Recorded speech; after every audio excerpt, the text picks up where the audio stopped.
This is a 2004 Thomas Freightliner, 29-foot bumper to bumper. A common question that gets asked and discussed is how much AC it takes to cool these guys. Something this size. 40-foot bus, 29-foot bus, or different numbers based on insulation, based on all sorts of things. Now this one, it's a factory, had air conditioner in the rear, air conditioner right here on a single compressor.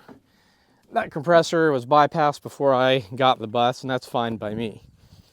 Now, one of the things you're not going to do with a bus, even with mini splits, is keep it crispy cool as you're driving down the road.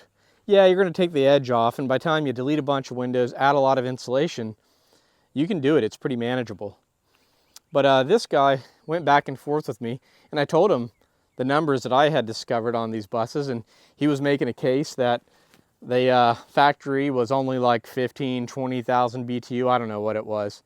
But one of the things with these buses is they're not that efficient when they're driving down the road. There's some wind shear voodoo, thermodynamic something I don't understand.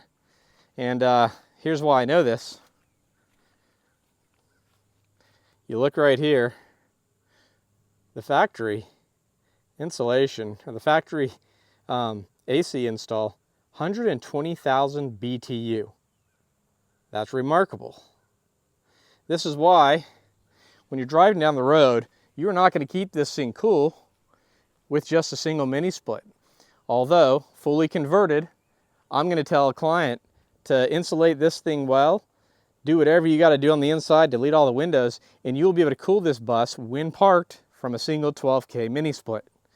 Now, if you're going to drive down the road in 100-degree weather, it's just going to take the edge off, and it'll help with all the insulation, but you're not going to cool a bus like this down to 70 degrees as you're driving down the road if it's actually hot out. Food for thought.